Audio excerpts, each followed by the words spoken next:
Hello friends, कैसे आप लोग। आज का हमारा टॉपिक है बाल विकास की अवस्थाएं यानी कि स्टेज ऑफ चाइल्ड डेवलपमेंट, जिसमें सबसे पहले हम प्रसव पूर्व अवस्था पढ़ेंगे, उसके बाद शैशव अवस्था पढ़ेंगे, फिर बाल अवस्था पढ़ेंगे और किशोरावस्था पढ़ेंगे।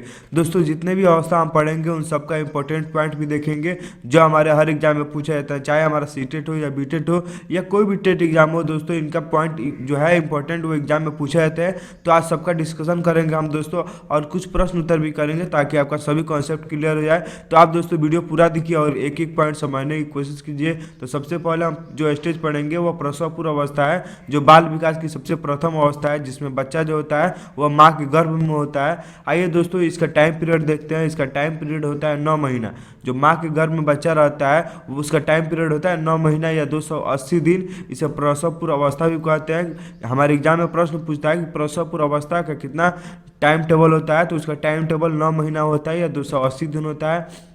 यह अवस्था माता के गर्भाधान यानी कॉन्सेप्शन से शुरू होता है। आप चित्र के माध्यम से भी देख सकते हैं दोस्तों। यह अवस्था में जो बच्चा होता है वह माता के गर्भ में होता है। बच्चा का जो विकास होता है वह माता के गर्भ में ही होता है।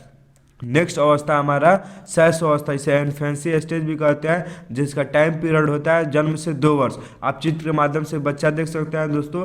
आप कोई भी अवस्था पढ़िए, स्टेज पढ़िए, तो सबसे पहले आप बच्चा का जो एज होता है उसको आप माइंड में रखिए, तभी आप पॉइंट समझ पाइएगा। जैसे हम शैशव अवस्था का बात कर रहे हैं दोस्तों, तो आप जो पॉइंट समझिएगा वह बच्चे को उम्र के हिसाब से पढ़े समझिएगा। आप ये समझिएगा जितने भी हम पॉइंट पढ़ रहे हैं वो उसमें बच्चा जो है वह जन्म से लेकर 2 वर्ष के बीच का है, तभी आप पॉइंट समझिए और पॉइंट से रिलेट कर पाइएगा।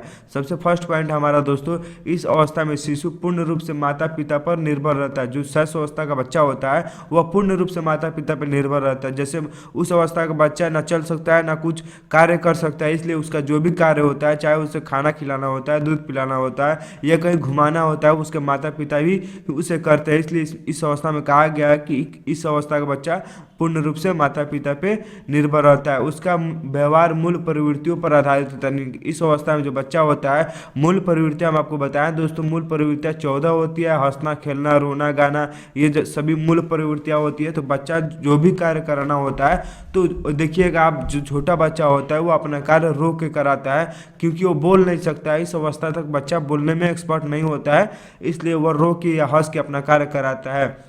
नेक्स्ट पॉइंट है हमारा दोस्तों, इस अवस्था में जिज्ञासा यानी क्यूरियोसिटी बहुत ज़्यादा होती है। जो शैशव अवस्था का बच्चा होता है उसमें क्यूरियोसिटी बहुत ज़्यादा होती है। आप देखे होंगे उनके हाथ में कोई भी चीज़ जाता है तो उसे तोड़ने लगते हैं चेक करने अंदर क्या लगता है। डॉक्टर है, इंजीनियर है, वह जितना भी चीज़ होता है उन सबको तोड़ने लगते हैं और अंदर चीज़ जाँच करने लगते हैं। इसलिए इस पॉइंट को जीन पियाजे ने बच्चों को नन्हे वैज्ञानिक भी कहा है। यानी कि जीन पियाजे के हिसाब बच्चे लिटिल साइंटिस्ट होते हैं, क्योंकि बच्चों में जिज्ञासा बहुत अधिक होती है, क्यूरियोसिटी बहुत होती है। तो दोस्तों, आपको एग्जाम में कभी कभी एक प्रश्न पूछता है कि बच्चों को नन्हे वैज्ञानिक क्यों कहा जाता है, तो ये क्लियर हो गया दोस्तों, क्योंकि इस अवस्था में बच्चों में जिज्ञासा बहुत अधिक होती है, क्यूरियोसिटी बहुत अधिक होती है, इसलिए बच्चों को नन्हे वैज्ञानिक कहते हैं। आप नोट कीजिएगा दोस्तों, जो छोटे बच्चे होते हैं वो एक्टिव होते हैं, यानी कि वो कभी शांत नहीं रहेंगे, वो कुछ ना कुछ करते रहते हैं, क्योंकि उनके अंदर जिज्ञासा बहुत अधिक है।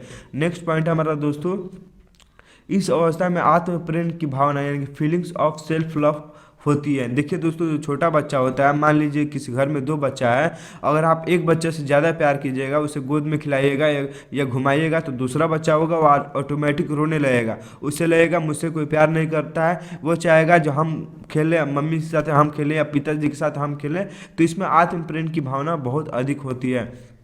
नेक्स्ट पॉइंट है हमारा दोस्तों, इसे खिलौने की आयु यानी कि टॉय एज भी कहा जाता है। देखिए दोस्तों, समझिए, जो शैशव अवस्था का बच्चा होता है वो बहुत से अधिक खिलौनों से खेलता है, वो ज़्यादातर खिलौनों से खेलता है, या उसके अंदर घर में कोई रिलेटिव भी जाता है तो बच्चों के लिए खिलौना लेके जाता है। या बच्चा जो होता है शैशव अवस्था का, जब मेला आता है तो खिलौना खरीदने की बहुत ज़्यादा जिद करता है, इसलिए इसे खिलौनों की आयु भी कहा जाता है। दोस्तों, आप पॉइंट समझिएगा, एक एक पॉइंट आपका इंपॉर्टेंट है, ये हर एग्जाम में आपका पूछा गया है। आज की वीडियो देखने के बाद आप कोई भी पेपर सॉल्व कीजिएगा, जितने भी आपके बाल विकास की अवस्थाओं से प्रश्न आएगा तो आप आसानी से सॉल्व कर लीजिएगा दोस्तों, क्योंकि आज हम इम्पोर्टेंट पॉइंट ही शामिल किए हैं। नेक्स्ट पॉइंट हमारा दोस्तों, इसमें बच्चा अनुकरण इमिटेशन द्वारा ज़्यादा सीखता है। देखिए दोस्तों, अनुकरण का मतलब आप नकल भी समझ सकते हैं, क्योंकि इस अवस्था में बच्चा नकल द्वारा बहुत अधिक सीखते हैं। आप देखते हैं बच्चों, जो छोटे बच्चे होते हैं वो मातृभाषा सीखने लगते हैं, जैसे उसकी मम्मी पापा या भाई बहन, बच्चा बोलने लगता है, नाम पुकारने लगता है। क्यों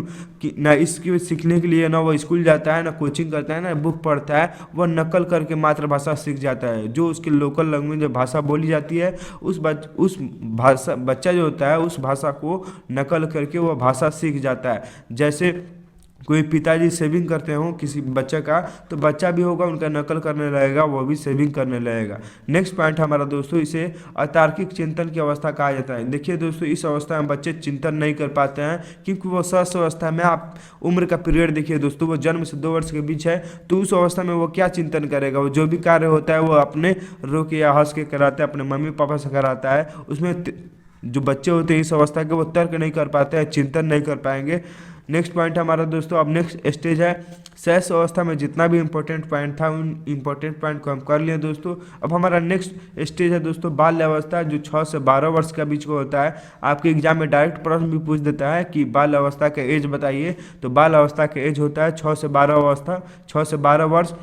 दोस्तों, कहीं कहीं जो लोग होते हैं वो इसे 2 भागों में बांट के पढ़ाते हैं। एक पढ़ाते हैं पूर्व बाल अवस्था और एक पढ़ाते हैं उत्तर बाल अवस्था। लेकिन हम बाल अवस्था पढ़ेंगे। जो पूर्व बाल अवस्था का इंपॉर्टेंट पॉइंट है, जो उत्तर बाल अवस्था का इंपॉर्टेंट पॉइंट है, उन सभी पॉइंट को हम बाल अवस्था में डिस्कशन कर लेंगे। आपको टेंशन लेने की कोई ज़रूरत नहीं है। बाल अवस्था में हम ऐसे इंपॉर्टेंट पॉइंट पढ़ेंगे जो हमारे एग्जाम में पूछा जाता है। सबसे फर्स्ट पॉइंट है दोस्तों हमारा, इसे तार्किक चिंतन यानी कि लॉजिकल थिंकिंग की अवस्था कहा जाता है। देखिए दोस्तों, जो बाल अवस्था है, आप जो इसका वर्ष होता है, उम्र होता है, उसे आप दिमाग में रख लीजिए, जिससे आपको समझ में आएगा। देखिए, बाल अवस्था का एज होता है वो 6 से 12 वर्ष का होता है। अब ऐसे आप दिमाग में रखिएगा एज, तब आप आसानी से समझिएगा। दोस्तों देखिए, जो 6 वर्ष का बच्चा होता है, 6 वर्ष से उसके 7 वर्ष होगा, 8 वर्ष होगा, वो एज बढ़ेगा बाल अवस्था में, तो वह तर्क करने लगेगा, चीज़ों को सोचने लगेगा, समझने लगेगा। जैसे वो अलग अलग बहाना भी बनाएगा, अलग अलग कार्य भी करेगा। वो विद्यालय जाएगा, अगर उसकी मैडम पूछेगी तुम्हारा होमवर्क कहाँ है, तो वो बोलेगा मेरा होमवर्क, तो अपने तर्क के हिसाब से बच्चा बोलेगा मेरा मैम, मेरा कॉपी घर पे छूट गया है, या कोई अन्य बहाना बनाएगा। तो इस अवस्था में बच्चा जो होता है वह तर्क करना शुरुआत कर देगा 6 वर्ष से, और धीरे धीरे उसका तर्क करना डेवलप होता है। तर्क करने का मतलब होता है दोस्तों सोचना, समझना। देखिए दोस्तों, एक और भाषा में आप समझ सकते हैं, क्योंकि इस अवस्था में मूर्त चिंतन आ जाता है बच्चों को। मूर्त चिंतन हमारा होता है, मूर्त मतलब होता है दोस्तों जिन चीज़ों को बच्चा सामने है, जिन चीज़ों को बच्चा टच कर सके, फील कर सके, देख सके, उसे मूर्त वस्तु कहते हैं। तो इस अवस्था में बच्चे जो होते हैं वो मूर्त वस्तुओं में अपना तर्क करना स्टार्ट कर देते हैं। यानी जिन चीज़ों को वो देख सकते हैं, अपने आंखों से छू सकते हैं, उन चीज़ों को बारे में वो सोच सकते हैं। इसलिए बच्चा में मूर्त चिंतन आ जाता है। जब मूर्त चिंतन आएगा तो वो तार्किक चिंतन भी करेगा। तो इसलिए आपको क्वेश्चन भी पूछेगा कि बाल अवस्था में कौन सा चिंतन पाया जाता है, तो बाल अवस्था में तार्किक चिंतन पाया जाता है, यानी कि मूर्त चिंतन पाया जाता है। नेक्स्ट पॉइंट हमारा दोस्तों, इसे आरंभिक स्कूल की एज भी कहा जाता है, क्योंकि हमारा स्कूल जाने का, एडमिशन करने का जो फर्स्ट एज होता है तो वो 6 वर्ष के बाद ही होता है। 6 वर्ष के बाद ही कोई बच्चा स्कूल में एंट्री लेता है, यानी कि स्कूल में हमारा पढ़ने का आयु होता है 6 से बाद का ही होता है दोस्तों। इसके देखिए दोस्तों, एक प्रश्न पूछता है स्कूल की आयु, तो स्कूल की आयु हमारा बाल अवस्था होता है, इसे हम आरंभिक स्कूल की एज भी कह सकते हैं। तो आप दोनों पॉइंट में कंफ्यूज मत होइएगा दोस्तों, आरंभिक स्कूल या स्कूल की आयु हमारा बाल अवस्था होता है, क्योंकि 6 वर्ष के बाद बच्चा विद्यालय में जाता है, एडमिशन लेता है, पढ़ाई शुरू करता है अपना। नेक्स्ट पॉइंट हमारा दोस्तों, इसे गंधी अवस्था भी कहा जाता है। देखिए दोस्तों, इस बाल अवस्था में जो बच्चे होते हैं वो ज़्यादा साफ सफाई में नहीं रहते हैं। जैसे विद्यालय जा रहे हो और न्यू ड्रेस पहने हैं, फिर भी कोई गड्ढा दिख गया है तो उस गड्ढे में कूद के खेलने लगते हैं। आप टीवी में ऐड भी देखते हैं, जब एक छोटा बच्चा होता है वो अपने दादी के साथ बाजार जाता है, लेकिन 10 रुपये के नोट उठाने के चक्कर में वो गड्ढा में घुस जाता है, जहाँ उसका कपड़ा गंदा हो जाता है। तो ऐसे ही दोस्तों, जो छोटा बच्चा होता है वह साफ़ सफाई में ज़्यादा ध्यान नहीं रखता है, वो गड्ढों में खेलते हैं, कीचड़ में खेलने लगते हैं, तो इसलिए इसे गंदी अवस्था भी कहा जाता है। नेक्स्ट पॉइंट हमारा दोस्तों, इसे खेलों की अवस्था कहा जाता है। देखिए दोस्तों, जो हम शैशव अवस्था में पढ़े थे उसे खिलौनों की आयु कहा गया था, लेकिन जो बाल अवस्था में पढ़े हैं उसे खेलों की अवस्था कहा गया था, क्योंकि इस अवस्था में बच्चे खेलते बहुत अधिक है, वह अधिक से अधिक खेलते हैं। देखते हैं बच्चे जैसे विद्यालय से घर लौटते हैं वैसे ही किताब रख के अपना अपना ड्रेस निकाल के जल्दी से फील्ड में भागते हैं, मैदान में जाते हैं, वहाँ खेलने लगते हैं। यानी कि इस अवस्था में बच्चों की खेलने बहुत क्यूरियोसिटी जो होती है खेलने की बहुत अधिक होती है, वो अधिक से अधिक खेलना पसंद करते हैं। जैसे कंचा खेलते हैं, पतंग खेलते हैं, उड़ खेलते हैं, न जाने दोस्तों बहुत से खेल खेलते हैं इस अवस्था में। आप छोटे बच्चे होंगे तो आपको याद होगा कि इस अवस्था में बच्चे कितने खेल खेलते हैं, इसलिए इसे खेलों की अवस्था कहा जाता है। जैसे लंच होता है, स्कूल में जाते हैं तो लंच में भी लगते हैं खेलने, लूडो खेलते हैं दोस्तों, क्रिकेट खेलते हैं, इसलिए इसे खेलों की अवस्था कहा गया है। नेक्स्ट पॉइंट हमारा दोस्तों, इस अवस्था को संग्रहण यानी कि स्टोरेज की प्रवृत्तियाँ विकसित होने लगती है। देखिए दोस्तों, जो बाल अवस्था में बच्चे होते हैं वो चीज़ों को स्टोर करने लगते हैं। जैसे अगर पतंग उड़ाते हैं तो बच्चे जो होते हैं वो पतंग को ज़्यादा से ज़्यादा स्टोर करते हैं। अगर कंचे खेलते हैं तो कंचे को ज़्यादा से ज़्यादा स्टोर करते हैं। यानी कि हमारे स्कूल में एक लड़की थी, वो मोर के पंख को ज़्यादा से ज़्यादा स्टोर करती थी। एक समय में उसके पास बहुत अधिक मोर के पंख हो गया था। इसलिए दोस्तों, जो छोटा बच्चा होता है वो अलग अलग चीज़ों को स्टोर करता है। आप देखे होंगे कोई भी छोटा बच्चा होता है और उसके खिलौने जो चीज़ से खेलता है तो उसके पास बहुत से खिलौने हो जाते हैं, क्योंकि इसमें स्टोरेज की भावना विकसित होती है। नेक्स्ट है दोस्तों, इसे टोली समूह गैंग की अवस्था कहा जाता है। जो बाल अवस्था में बच्चे होते हैं 10 से 11 वर्ष तक जब वो जाते हैं तो वो झुंड में रहने लगते हैं, वो अपना एक गैंग बना लेते हैं, वो उस गैंग को एक अलग नाम देते हैं। उनसे अधिक दोस्त होता है, क्योंकि वो दिन भर गैंग में रहते हैं, अपने दोस्ती में रहते हैं। फील्ड में जाते हैं तो अलग अलग दोस्तों के साथ जाते हैं, उनके दोस्तों की संख्या बहुत अधिक होती है, इसलिए उसे इस अवस्था को गैंग अवस्था भी कहते हैं। आपके एग्जाम में कभी क्वेश्चन पूछ दे कि गैंग अवस्था किसे कहा जाता है, तो बाल अवस्था को कहा जाता है।